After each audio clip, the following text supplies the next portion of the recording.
আজকে বানাচ্ছি মশলাদার গোলা রুটি। এটাতে আমার আটা, এই ময়দা, চালের গুঁড়ো আর এই আলু, কুচি করে আলু কাটা আছে, পেঁয়াজ কাটা আছে, কারি পাতা আর সর্ষে ফোড়ন, তেলেতে সর্ষে দিয়ে ফোড়ন দিয়ে এটাতে বানাচ্ছি। এটা জলখাবারের একটা পদ, তাওয়াটা গরমই আছে। জলখাবারের একটা ভালো পদ, পেট ভরাও, সবজি টবজি থাকছে। শীতকাল হলে এতে আরও সবজি দিই। এখন তো ওই গাজর টাজর নেই,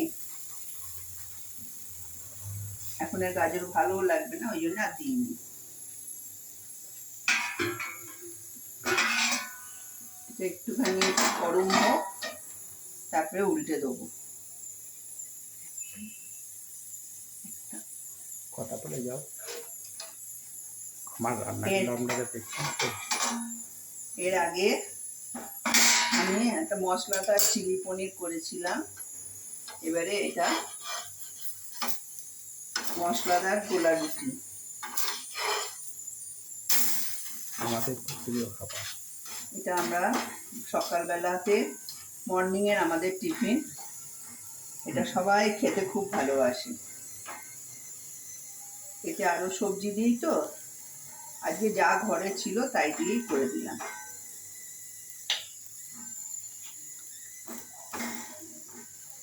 এটা একদম সকালের পেট ভরা টিফিন।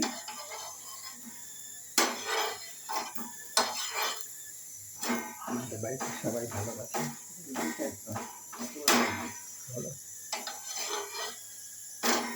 আমাদের ছোট থেকে বড় সবাই এটা খেতে খুব ভালোবাসে।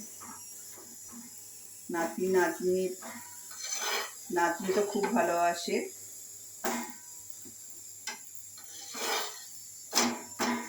এখন সে নেই, খুবই মনটা খারাপ। সে এখন ঘুরতে যাবে চারিদিকে।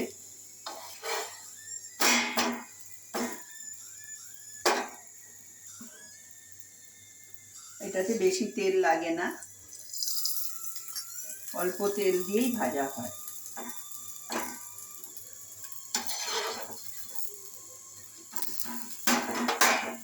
তো হয়েই এসছে, আর একটু লাল লাল করব।